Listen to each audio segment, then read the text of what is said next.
Oi, bem-vindos a mais um episódio do podcast da Progin. E hoje trouxe uma convidada super especial para abordar um tema super importante na sociedade de hoje. Então, Tati, queria agradecer a sua presença e queria que você se apresentasse para o nosso público. Obrigada pelo convite. É um prazer poder falar sobre esse tema. Sou apaixonada por isso. Bom, eu sou a Tatiana Serra, eu sou psicóloga, eu sou neuropsicóloga e também analista do comportamento. Eu atuo com autismo já há 12 anos. Meu trabalho principal, né, atuação, tanto atendimento, supervisão e orientação familiar desse público. Também já escrevi 2 livros sobre o tema, chama Autismo Olhar 360. Nos 2 livros a gente fala bastante sobre o tema, sobre família e diversas outras coisas. Legal, Tati, agradeço muito a presença. A gente tem uma história junto aí, né, de uma gestação há 2 anos do John, né? Sim. Vai fazer agora, né? Vai fazer agora. Junho, né? Tati, então assim, para a gente começar, eu queria entender um pouquinho da sua visão, porque eu acho que o assunto que sempre aparece na mídia é sobre o autismo, que a gente chama de autismo, chama de TEA, né, que é o transtorno do espectro autista. Sim. Mas eu acho que a principal pergunta que eu recebi quando eu abri a caixinha é assim, como eu sei que o meu filho tem autismo? Eu acho que isso aí assombra todos os pais e todas as mães. Sim. Antes de eu responder, eu só quero puxar uma sardinha aqui, Tá. porque eu tinha um super preconceito, tinha alguns traumas, né, de obstetra, enfim, masculino, mas quando eu te conheci, eu falei, meu Deus, que incrível! Agradeço. Sou apaixonada Agradeço. e muito obrigada, Imagina, né, por todo o cuidado com a agradeço gente. A confiança. Até hoje cuida de mim ainda. Bom, respondendo sobre como a mãe vai saber e tal, né, como a família vai saber. A gente, desde os anos iniciais, né, os meses iniciais, a gente já consegue ver alguns traços, né, que podem ser indicativos de ser autismo ou não. Quais são esses traços? Normalmente, o bebê ele não tem uma interação olho a olho com a mãe na hora da amamentação. Isso desde os 6 meses de vida ou assim, a partir do segundo ano? Até antes dos 6 meses de vida. Então, ali 3 meses, ali quando 4 meses que a criança o bebezinho começa já a ter mais interação com a mãe, com os familiares, ele começa já a ter aquela troca de olhar, né? A perceber o som da voz da mãe, a voz do pai, né? Então, já começa ali alguns sinais de uma troca, diríamos, social. E nessa fase, a gente já consegue ver se esse bebê teria ou não traços para o autismo, né? Então, o contato visual com a mãe, então ele trocar o olhar com a mãe na hora da amamentação. Não falo só a amamentação do peito, não, mas a mamadeira também, né? Aquela troca na alimentação em si, né? Também perceber se virar quando a mãe fala ou se virar quando o pai fala, né? Reconhecer a voz e procurar. Reagir ao estímulo da mãe, né? As brincadeirinhas da mãe e do pai também, com sorrisos, com aquela troca, né? A gente percebe que o bebê está gostando daquela interação, então tem aquela reação. Bebês que podem estar dentro do espectro, eu estou falando pode porque o diagnóstico só vai vir mais tarde, um pouquinho mais tarde. Aí já a partir do segundo, terceiro ano de vida. Do primeiro ano já é possível, já. Então, quanto mais cedo o diagnóstico, inclusive, melhor, né? Então, já tem médicos mais tradicionais que esperam fazer 2 anos e tal, mas de maneira geral, tem sinais que são muito clássicos, assim, muito perceptíveis que é um autismo. Então, já encaminharia ali para um diagnóstico, um tratamento específico, né? Ali nessa fase do bebê, o bebê que está dentro do espectro, ou que pode estar dentro do espectro, ele não vai ter muito essa reação, não vai ter muito essa troca com a mãe, então a mãe está aqui olhando, ele está mamando, mas não tem muita essa reação. Ela vai interagir, ou o pai vai interagir, ele não vai. Às vezes está mais empolgado ou mais atento em olhar para uma parede branca, por exemplo. Entendi. Há um estímulo que está girando, alguma coisa assim que não tem, que você vê que não é algo que as crianças, os bebês se interessariam, né? Então eles ficariam ali, ficam mais focar, que parece que tem algumas características de um hiperfoco, né, em alguma coisa. Então, com essa idade, eles já conseguem ter esse hiperfoco e já mostrar um sinal de que está dentro do espectro. O hiperfoco a gente vai perceber um pouco mais para frente, porque vai haver do interesse, né? Nessa fase, a gente vai ver que é um bebê que ele não tem interesses por coisas comuns de outros bebês. Então, movimento, sons, né? Barulhos, ruídos. Então, às vezes eles vão ficar mais focados, ou vão ficar mais como se fosse apático, olhando para uma coisa sem muito interesse, por exemplo, uma parede, né? Ou a porta do armário, alguma coisa que não tem muita relação, né? Nos Estados Unidos, eles têm um exame que chama Eye Contact, se eu não me engano é esse nome. Eles colocam, né, é como se fosse um óculos, e eles conseguem ver para onde o bebê está direcionando o olhar. E os bebês com autismo, normalmente, eles estão olhando para a maçaneta da porta, para o portãozinho, não estão trocando o olhar ou percebendo os movimentos sociais em volta. E os bebês que não têm autismo, normalmente, eles estão interessado em outras crianças, interessado em outros brinquedos, né? Então é bem interessante esse... E assim, a partir do momento que você, como profissional, detecta, também você não consegue detectar com 100%. Né? Você fala assim, olha, tem grande chance de ter ou de não fazer parte. Como que é porque eu acho que assim, os pais, quando vão, eles acham que tem o diagnóstico, mas não querem que tenha o diagnóstico. E como é que é essa... Fala, olha, o teu filho está enquadrado no espectro autista. É fácil? Eles lidam bem com isso? Ou tipo, eu já sabia? Como é que é isso? De maneira geral, igual você falou, eu quero saber o nome, eu acho que é autismo, mas eu não gostaria que fosse, né? Então, o que normalmente na parte do diagnóstico, eu já fiz vários diagnósticos, para mim sempre foi muito difícil dar o resultado, né? Porque é isso, às vezes a família, ela vai receber, não, como um alívio, agora eu sei o que é e eu sei por onde vou correr, mas a maioria das famílias ficam realmente muito abaladas, né? Porque é isso, eu não queria que fosse, não queria que tivesse nada, e ali começa normalmente um luto, né? Eu idealizei um filho e é outro, né?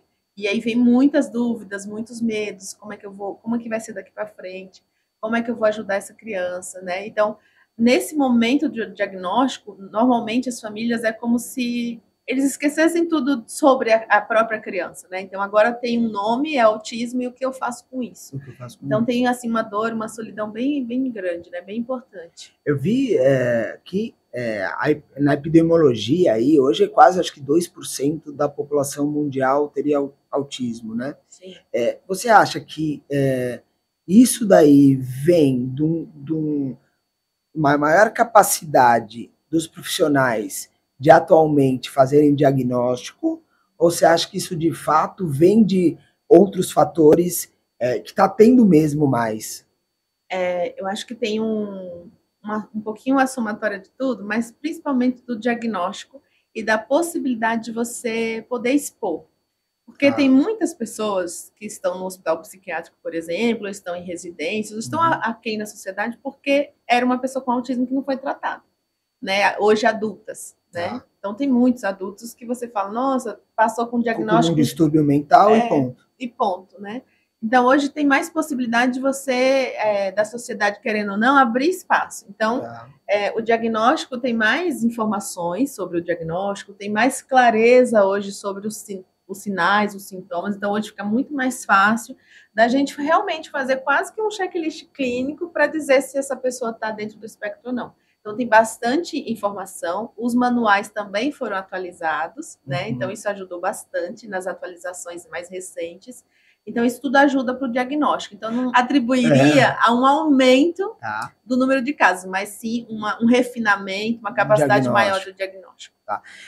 Isso eu acho que é uma coisa importante, Tati, porque a gente sabe alguma coisa aí da onde vem, né? Que tem uma base multigênica, tem esse trabalho agora de 2022, se eu não me engano, falando em 134 genes. Então é fácil a gente pontuar, o gene do tal, o gene tal. Não é fácil pontuar. Uma coisa que é multigênica, você não consegue descobrir com antecedência nada geneticamente. Então a gente fala assim, pô, se isso sempre foi assim, será que as mulheres estão fazendo alguma coisa, ou as mulheres, eu penso na gestação, e tem também um fator paterno que Até pouco tempo a gente achava que o cara de 80 anos engravidaria qualquer mulher, e não é verdade. Não. Então, existe esse fator de risco da idade paterna, mas assim, será que a população mudou alguma coisa que está aumentando o número de casos ou acaba sendo mais pelo diagnóstico mesmo? De maneira geral, acho que as famílias estão deixando para ter filhos mais tarde, né? Uhum. Então, antigamente era 20 anos, eu vou construir minha família e tal. Na época dos nossos pais, acho, né? 25 tinha acabado tudo já. Exato, já tem a família pronta, então vamos seguir aqui. Hoje em dia, não. Hoje as mulheres, os homens, de maneira geral, vão ter filhos mais tarde. E a idade é um fator ambiental que também está envolvido nesse multifatorial, né? Uhum. Então, a idade paterna e a materna também. E os hábitos de vida, né? Então, hoje as pessoas têm alimentação muito industrializada, né? Falta de exercício físico, então o sedentarismo, tem várias coisas que contribuem. E aí você vai ver, às vezes as mães vão planejar ou ficaram grávidas, às vezes descobre depois de um tempo, isso também, né? Já vai fazer um acompanhamento de pré-natal ali já mais atrasado. Também pode acontecer da mãe já estar acima do peso, e aí, né, entrando na tua área, já vem as questões de saúde. A gente, como obstetra, né, a gente perde isso, porque apesar de a gente orientar e falar, olha, você tem que tomar o ácido fólico, que parece ter uma repercussão importante nesses bebês, a gente falava muito de fechamento de tubo neural, de malformação do sistema nervoso, mas não se fala tanto dessa associação ácido fólico com autismo, sim, né? Mas a gente perde, a gente não sabe o que acontece com 3 anos de vida desse bebê, 5 anos de vida desse bebê, né? Algumas pacientes a gente faz um acompanhamento para a vida inteira, elas não é só gestante, elas continuam sendo mulheres. Então a gente acaba sabendo aqui outro ali, mas elas não ligam, olha, Fábio, meu filho nasceu, tá com 3 anos e agora temos um diagnóstico de autismo, entendeu? Então isso é uma coisa interessante, porque será que a gente, como obstetra, também está pecando em alguma coisa? Será que a gente, obstetra, não está orientando essas pacientes a engravidarem no melhor cenário possível? Uma boa pergunta, hein? Eu acho que, assim, existe uma cultura, não sei se é mundial, mas principalmente nossa, no Brasil, de não ter prevenção. Né? A gente não tem uma cultura preventiva. Normalmente a gente já vai depois que o mal está instalado. Né? Então, acho que esse é um fator. Então, quantas mulheres fazem um acompanhamento anual, né, direitinho? Então, aí vai depois de 1 ano e passa 5 anos, não fez o exame básico. Né? Então, acho que a gente não tem essa cultura. E eu acho que isso influencia, sim. Se eu não tenho uma cultura de prevenir, de ter um melhor acompanhamento, uma melhor fisiologia para gerar um bebê, eu posso, sim, estar potencializando o despertar desses genes, né? Diria assim. Tati, eu vi alguma coisa falando de pacientes que têm um histórico familiar. Por exemplo, a minha família é uma família que tem quadros de depressão, quadros de ansiedade, casos de esquizofrenia e por aí vai, que isso vai despertando genes que, quando somados, levam a essa criança a desenvolver um autismo. Você consegue ver isso de fato no consultório?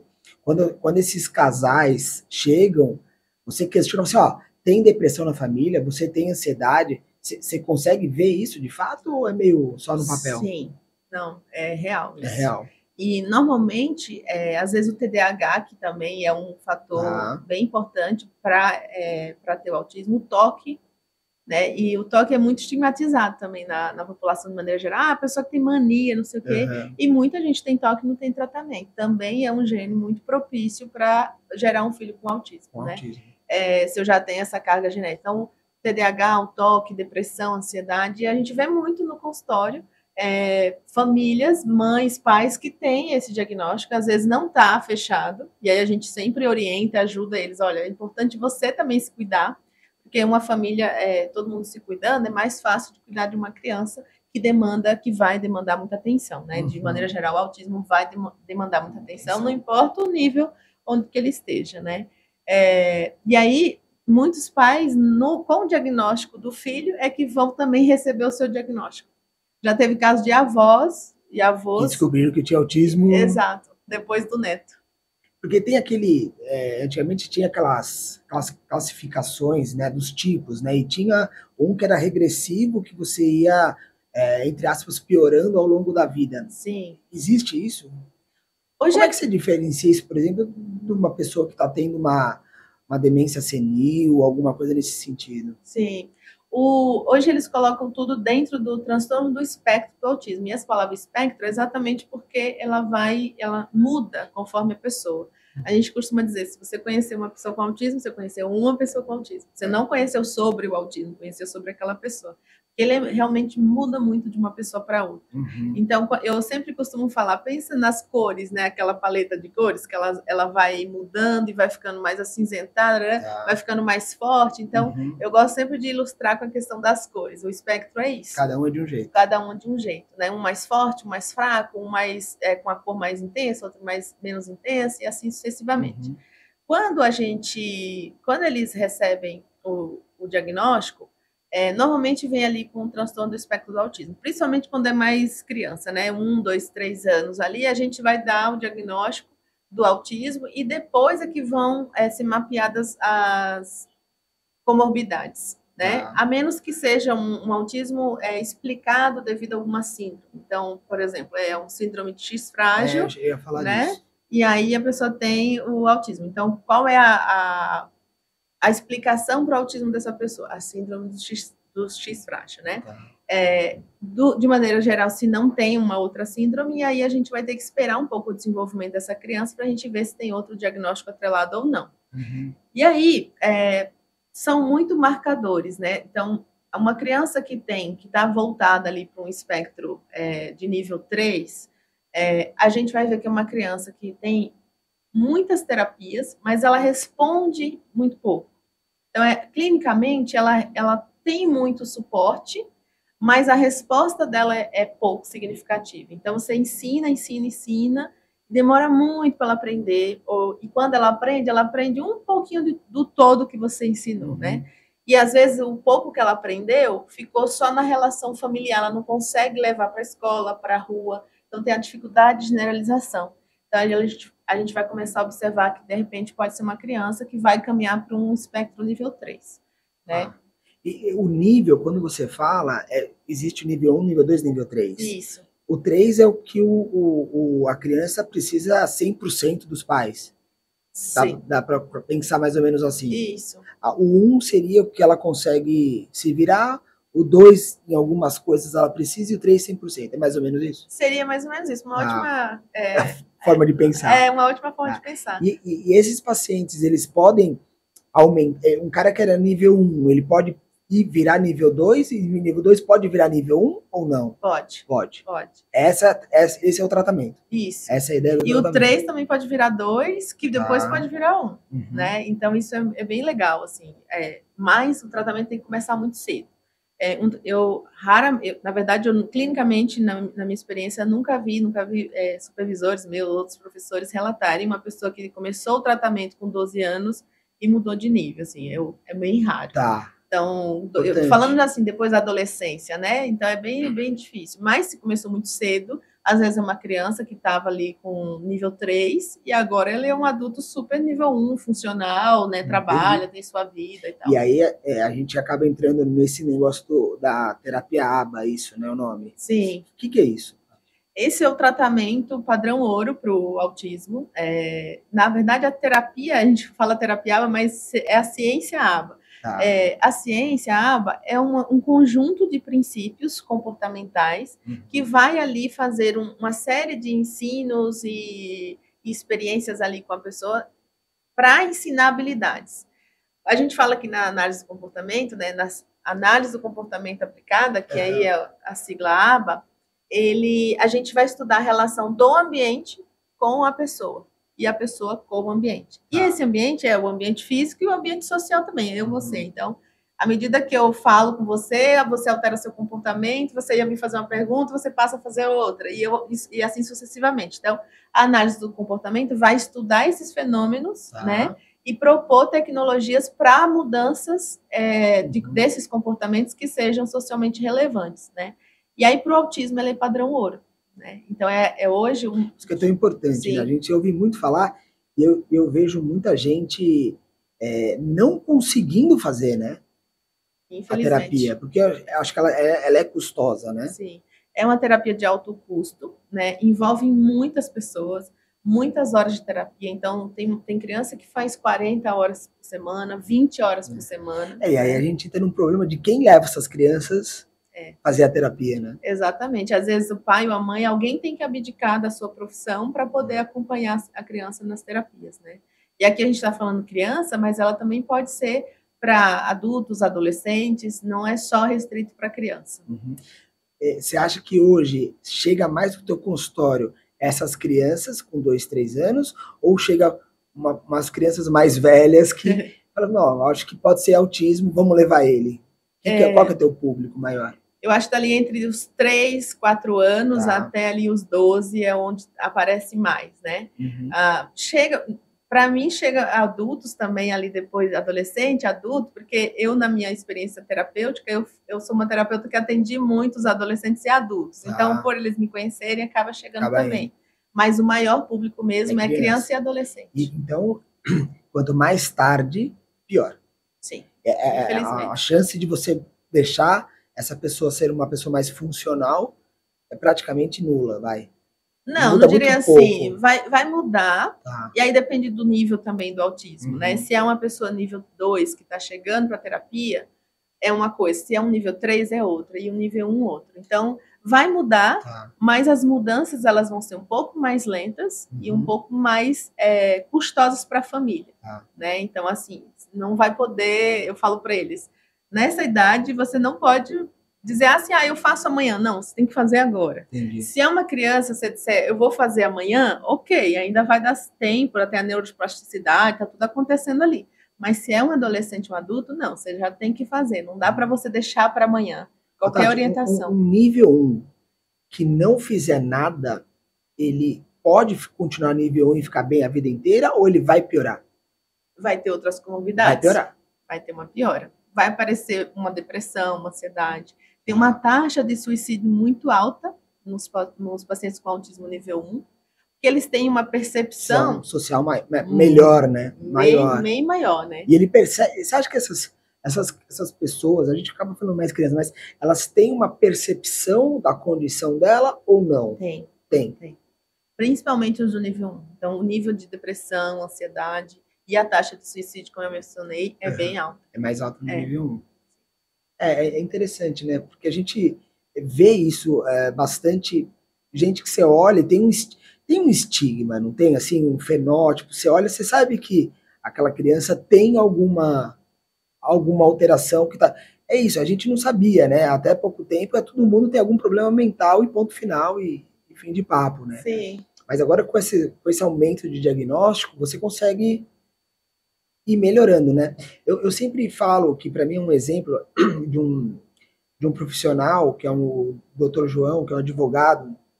Participei do podcast dele e ele tem um filho nessa condição e assim, eu vejo pelo Instagram a evolução dele, né, que é uma coisa fantástica, né, como o filho dele se desenvolveu, o João, se desenvolveu quando ele entendeu a situação e começou a fazer a terapia, e eu acho que ele deve estar com uns 10 anos quase, mas assim, já evoluiu bastante. É muito interessante esse tratamento e devia ser para todo mundo, né? Sim. E o quanto você... provavelmente um caso que a família está ali engajada e ativista, né, pelo tratamento. Mas conversando em off com ele, ele falou o quão é difícil isso, né? É difícil. O quão é difícil. E até o acesso, né? Porque os convênios, inclusive, atualmente eles estão assim, cancela plano, né? Unilateralmente. E aí como é que fica o paciente, né? Que precisa de tratamento. E que estava com uma terapia e interrompe bruscamente. Exatamente. Que é outra coisa que é muito difícil. Né? É um problemão. E piora muito, né? Piora muito. A quebra brusca atrapalha muito. Tati, você falou de família, né? Você vê irmãos com maiores chances? Como é que funciona isso? Quando tem irmãos, a gente sempre, a gente tem um trabalho lá na clínica que é acompanhar, e quando tem um irmão com autismo, o outro, ele às vezes passa desapercebido, assim, recebe menos atenção, né? E não necessariamente o irmão também vai ter, mas existe uma chance maior, né? Se tem um filho com autismo, você vai ter uma chance maior de ter outro, né? Se são gêmeos, a chance aumenta. Se são gêmeos não idênticos, a chance também está grande, mas os gêmeos idênticos a chance é maior, né? E às vezes os irmãos eles sofrem de outras coisas, sofrem de ansiedade, sofrem de depressão. Mesmo porque se ela é multigênica, provavelmente essas crianças também herdaram algum gene dos pais disso, né? Sim. E vem do pai ou vem da mãe? Vem dos dois. Né? Vem dos dois. Porque tinha muito essa história que vinha do pai, não tinha? Mas um tempo atrás falava, o problema é paterno. Sim. A idade do pai, né, ela tem uma incidência maior, mas não tem uma ligação assim, pais, né, os pais têm maior número, não. Existe assim, 4 a cada 4 meninos, uma menina. Então a incidência maior em menino, né? Em homens. Então, automaticamente vai ter mais nos pais, né? E no consultório a gente observa, né? A maioria do seu público é masculino. E quem fecha o diagnóstico, por exemplo, vai para avaliação o pai e a mãe. Normalmente, às vezes, a maioria das vezes, o pai tem também o diagnóstico, né? Tá dentro do espectro que a gente fala, né? Eu dei uma olhada e a gente sabe em relação... Eu recebi uma pergunta na caixinha lá que falava sobre se fertilização, inseminação, que o pessoal acaba colocando tudo no mesmo pacote, né? Aumentava ou não a chance de filho autista. O que existe? Se você pensar que na síndrome do X frágil, que acontece em meninos, se você fizer uma fertilização com uma análise genética e olhar que esse bebê tem a síndrome do X frágil, que é fácil o diagnóstico, então a fertilização te protege, porque você acaba não transferindo um embrião que tem o diagnóstico de síndrome de X frágil, né? Mas tirando isso, tem uma revisão de 2014, não sei se tem alguma coisa mais atual, mas falando que não mudava nada. Você vê isso no consultório? Assim, você questiona se foi natural ou foi fertilização? Você conseguiu ver? Você consegue ter essa... A gente acaba perguntando, questionando por a questão da dinâmica familiar, né? Como é que foi essa geração, essa expectativa toda, né? Mas, assim, clinicamente, quando a gente fala clinicamente, está falando de observação, né? Observando ali, não tem nenhum número, não tem uma taxa, a gente não publica isso em lugar nenhum. Mas quando os pais são de fertilização, aparece, e principalmente quando são gêmeos, sempre houve ali o caso de alguém, mas não tem nenhum estudo na literatura apontando para isso, né? O que dá para pensar assim, se você for fazer uma fertilização, acho que tem duas coisas aí. Se você for pensar numa fertilização, em tese, essa mulher vai chegar mais preparada para você, porque você vai falar assim, vai tomar o ácido fólico, vai perder peso, vai controlar sua glicemia, então isso faria com que você diminuísse o risco. Sim, tivesse um ambiente mais limpo, melhor, né, mais preparado. Porém, normalmente, quem acaba buscando a fertilização são mulheres acima dos seus 35, 36, 37 anos, que aumenta o risco, né? Isso, e a mulher mais velha, né, pra gente, 37 anos acima, já tá ladeira abaixo. Só para trás. Só para trás, então realmente vai aumentar o risco ali, né? E principalmente se tem histórico na família. E aí, se a gente olhar na época dos meus pais, dos seus pais, o diagnóstico do autismo, assim, não tinha, né? Não tinha. Então, para saber se tem alguém na família ou não, aí é mais difícil ainda. Então, eu vou fazer todo o processo e na minha família não tenho nenhum histórico. Mas a gente não, né? Na minha família não tem como saber. Às vezes eu questiono coisas para minha mãe, meu pai não sabe, né? Então, não vai saber se tinha ou não uma pessoa com autismo. E aí, a parte genética, se está no gene ou não está nessa carga genética, já fica meio eu acho que em algum momento, né? Acho que assim, eles olharam para 134 genes no último trabalho de 2022, mas você acha que pode ser alguma coisa assim, mais pontual ou não? Não. Acho que é uma soma mesmo. Né? Multifatorial mesmo. Né? E como você deu o exemplo da fertilização, você identifica o gene ali da X frágil. Ok, você separou. Mas tem várias outras coisas, e até porque nesses genes não tem uma combinação específica, genética, né? A combinação desse com esse é que vai levar, né? E por mais que você tirou um que possivelmente pudesse estar associado, os outros todos estão na mesma carga genética. Então, eles também podem ter um pouquinho de alguma coisa ali em relação ao autismo, né? Então, a gente conversou um pouquinho antes, você falou da analogia do copo. Fala sim. Um pouquinho, porque eu acho que faz total sentido. Sim, a doutora Graciela, que é uma bióloga, né, doutora, estuda bastante essa área, ela dá esse exemplo do copo, né, o copo vazio, o copo meio cheio, o copo cheio e o copo transbordando. Então, quando tem uma genética para o autismo, a gente está ali no copo meio cheio. Se vem uma pessoa com autismo, o copo vai transbordar, né? Então, vai somando até vai somando, e aí assim, ó, tem um copo meio cheio. A mãe tem depressão? Coloca mais um pouco. Teve ansiedade? Mais um pouco. Teve alterações durante a gestação? Coloca mais um pouco. O pai, qual é a idade? Aí vai colocando, né? E aí esse copo transborda. Então, pensando nisso, cada vez vai ter mais, porque hoje em dia quase todo mundo tem uma ansiedade, quase todo mundo tem uma depressão, quase todo mundo engravida mais velho, e você vai somando, e vai acabar tendo mais casos e cada vez mais, né? Hoje é 1 para cada 36, né, pessoas. Nascidas. Cada 36 pessoas nascidas, um bebê vai ter autismo. Bastante. E esse número vai crescer, né? Vai crescer mais. Você tem visto, assim, em números, de fato, aumento desse 1 para 36, já foi 1 para 20, está aumentando isso? Eu acho que no novo CDC, né, que é o controle de doenças dos Estados Unidos, vai sair um novo número, com certeza. Vai aumentar. Vai aumentar. Tati, fala um pouquinho do seu livro. Teve o volume 1, teve o volume 2. Conta para o pessoal qual que é a diferença, do que se trata esse livro, por que Um Olhar 360?